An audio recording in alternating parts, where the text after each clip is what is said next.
chapter 2 of class 8, that is microorganisms. अब हम ये जो माइक्रो ऑर्गेनिज्म चैप्टर के बारे में पढ़ने वाले हैं. So now we are going to start with the useful microorganisms. As you know much about microorganisms कि microorganisms कैसे दिखते हैं, microorganisms के अंदर क्या होता है, क्या फीचर्स हैं उनके, कहाँ पे मिलते हैं, you know much about them, right? And अब आप इस फिगर को देख पा रहे हो. तो हमने एक बार जब पहले भी चैप्टर स्टार्ट किया था तो हमने ये फिगर देखी थी, तो तब आप इतने फैमिलियर नहीं थे, पर अभी आप इस फिगर को देख के आप आसानी से पहचान सकते हो what this figure is indicating. This is a bacteria, a rod-shaped spherical bacteria, right? This is a yeast, another kind of microorganism. This is again a bacteria. तो आप पहचान सकते हो ना कि ये सारे microorganisms की pictures हैं. So now we are going to start with the useful microorganisms, that how they can be useful to us. So first we are studying about the useful bacteria. कि bacteria आपके काम कैसे आ सकते हैं, right? पहली बात तो बहुत सारे बैक्टीरिया जो है वो डीकम्पोजर्स की तरह काम करते हैं. डीकम्पोजर्स का मतलब क्या होता है? They feed on dead and decaying organic matter. कोई भी प्लांट या एनिमल से बना हुआ मैटर होता है ऑर्गेनिक मैटर. तो कोई भी ऑर्गेनिक मैटर जो खराब हो रहा है या खराब हो चुका है उस पे फीड करते हैं ये, और फीड करके they actually release nutrients out of this matter and add this nutrient into soil, air, water, etc. मतलब nutrient pool के अंदर nutrient को add करना by decomposing the dead and decaying organic matter, right? तो एक तरह से ये nutrients को recycle करने में help करते हैं, and they act as decomposers, therefore they help in recycling of the nutrients. दूसरी बात, कुछ बैक्टीरियाज की पावर है that they are nitrogen fixing bacteria. अब ऐसा है कि प्लांट को ग्रो करने के लिए it requires many nutrients. Out of it nitrogen is also a kind of nutrient which is required by the plant for its growth.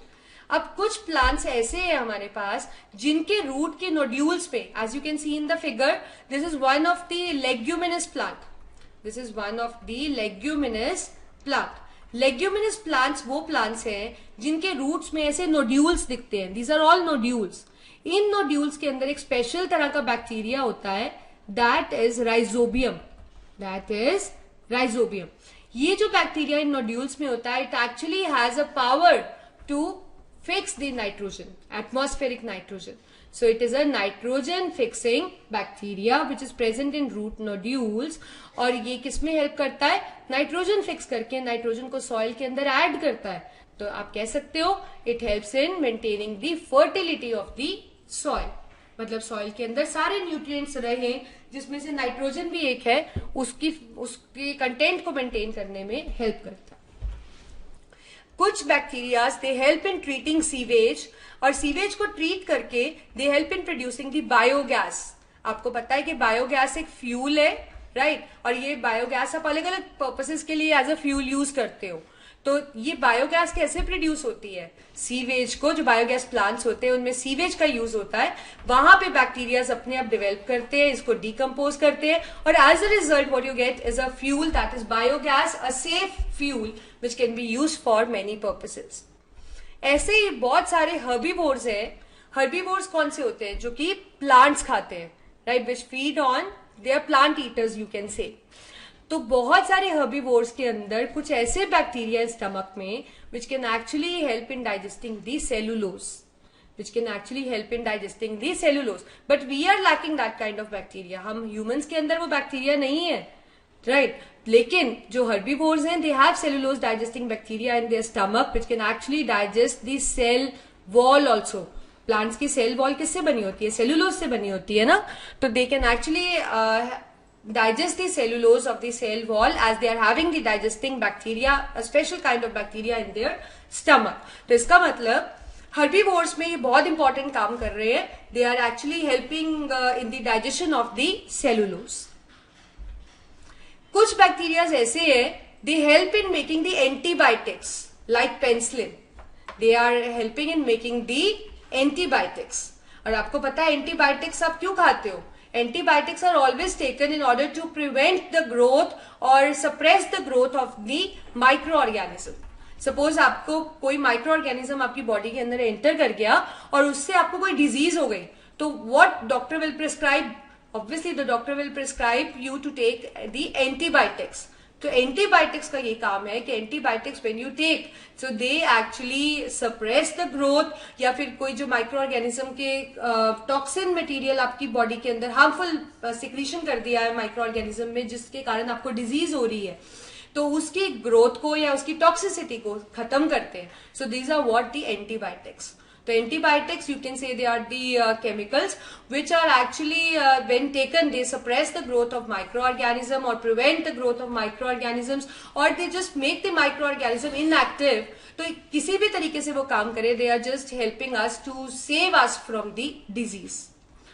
ऐसे ही कुछ बैक्टीरिया ऐसे हैं, they help in making different products like vinegar, ethanol, etc. As you can see, this picture is indicating a vinegar, जिसको आप commonly सिरका की तरह कहते हो, and you know that it is a kind of preservative also, और आप इसको food के अंदर भी use करते हो, right? तो bacteria are help in making these kind of useful products like vinegar, ethanol, etc. Few bacteria they are used in tanning of leather. They are used in the tanning of leather, and some bacteria are also used in a research as a research tools also.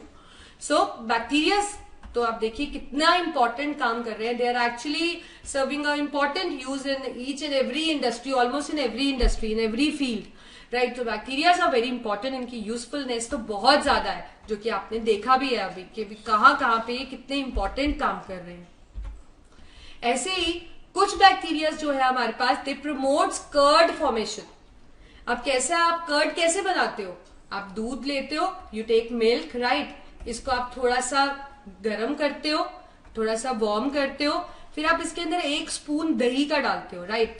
आप इसके अंदर 1 spoon दही का डालकर इसको मिला देते हो, and then you cover it and store in a warm condition. तो क्या होता है कि जब आप उसके अंदर कर्ड का स्पून डालते हो थोड़ा सा, तो कर्ड के अंदर एक लैक्टोबैसिलस बैक्टीरिया होता है. कौन सा बैक्टीरिया? लैक्टोबैसिलस. ये बैक्टीरिया पूरा का पूरा दूध को कर्ड में कन्वर्ट कर देता है. तो obviously bacteria is promoting a curd formation, it is turning milk to curd, so obviously they are helpful in formation of the curd also. ऐसे ही they are used in the baking industries also for making breads, pastries, cakes etcetera. तो ये जो आप इनको pastries, cakes, breads जो आप enjoy करते हो, these are all actually made by the use of the bacteria, right? तो ये सारे प्रोडक्ट्स आपको बैक्टीरिया करके ही मिल पाते हैं. Now we are going to focus on useful fungi. जैसे कि आपने फंजाई के बारे में भी पढ़ा है, तो फंजाई कैसा दिखता है आपको पता है. Now we are going to study that how fungi is useful to you. पहली चीज तो they are again acting as a decomposer. मतलब नॉर्मली सारे माइक्रो ऑर्गेनिज्म डीकम्पोज करते हैं, so fungi is also one of it that it ये भी dead and decaying organic matter पे फीड करके न्यूट्रिएंट्स को न्यूट्रिएंट पूल में ऐड करता है ताकि न्यूट्रिएंट रिसाइकिल हो पाए. ऐसे ही it is use in making antibiotics also. जैसे कि अभी हमने डिस्कस किया कि antibiotics are those medicine which are taken in order to suppress the growth of the microorganism, or in order to prevent cure will be the perfect word, in order to cure the disease. So this is what you take from outside, that is antibiotics, right? So fungi से भी antibiotics इस तरीके के बहुत सारे बनते हैं which are actually taken against many diseases in order to prevent those diseases. ऐसे ही yeast जो है, it is used in making alcoholic beverages and bread, idli, etc. Yeast is a kind of fungi जो कि बहुत जगह पे use होता है, जिससे आप अल्कोहलिक बेवरेजेस भी बना सकते हो, आप ब्रेड, इडली, इन सब चीजों का बना सकते हैं. Yeast is commonly called as खमीर. What is the yeast actually called? क्योंकि कई चीजें ऐसी होती हैं आप जानते हो उनको, पर आपको उनका साइंटिफिक नेम नहीं पता होता, टेक्निकल नेम नहीं पता होता. सो yeast is one of the kind. आप अपने घर पे भी जाके देखना, your mama must be having this in your kitchen, that is called as khameer, right? So yeast is actually used in making the alcoholic beverages, bread, idli and many more. और जैसे कि मैंने आपको बताया, these are mushrooms, that is an edible fungi. तो कुछ fungi ऐसे भी है जिनको आप खा सकते हो, and actually you really enjoy in eating them, right. तो मशरूम से सब्जी भी बनती है, मशरूम से स्नैक्स भी बनते हैं, मशरूम पुलाव में भी डलता है. Mushroom is actually use in many kind of things in kitchen, right. And fungi are use in research work also. Fungi is like bacteria, they are also used in a research work. This is how the yeast looks like. तो आज आप घर जाएंगे तो just try to find out that do you have this kind of thing in your kitchen or not. और अगर आपके पास है, just ask your mother कि वो किस किस चीज में इसको यूज करती हैं और किस किस तरीके से ये क्या क्या चीजें बना सकता है, right. So this is what is yeast and this is what is a mushroom. Now we have useful algae. Now what we have is a useful algae. पहली बात तो ये है कि जो algae है, आपको पता है ग्रीन है कलर में, तो ऑब्वियसली खाना बना सकता है. तो फोटोसिंथेसाइज करके it actually supply food to aquatic animals and as a result it also releases the oxygen gas also which is taken by the aquatic animals. तो एक्वेटिक एनिमल्स को एक तो algae से खाना मिल रहा है और ऑक्सीजन मिल रही है जिससे वो सांस ले सकते हैं. ऐसे red algae is a kind of algae as you can see in the figure. This red algae is edible in many countries. ये खाया जाता है और relish किया जाता है in many countries actually. ऐसे ही कुछ algae है, they are used in making toothpaste, jellies, etc. जैसे कि आप देख पा रहे हो, this is a toothpaste obviously. तो ये toothpaste के अंदर कुछ algae का यूज होता है जिससे ये toothpaste बनती है. There are few algae which enrich the soil also. कैसे enrich करते हैं? उसमें नाइट्रोजन वगैरह डालकर. Like we have blue green algae. Blue green algae is a kind of algae which can actually add nitrogen to soil, right? So this is again an important use of algae. ऐसे ही कुछ algae जो है, they are sources of iodine and potash. मतलब आप उसको खाते हो and they supply mineral like iodine and potash. For example, we have brown algae. So this is what you can see in the picture. This is actually indicating the algae. तो आप पहचान पाएंगे ना algae को कि algae कैसे दिखती है. ग्रीन कलर तो आपको पता लग ही रहा है कि इट कैन एक्चुअली फोटोसिंथेसाइज और फोटोसिंथेसाइज करके तभी तो एक्वेटिक एनिमल्स को खाना दे पाएगा. And moreover it is considered to be plant. तो ऑब्वियसली ये सांस लेने के लिए आपको पता है कि CO2 इनहेल करता है और ऑक्सीजन रिलीज करता है विच is taken by the aquatic animals for the respiration.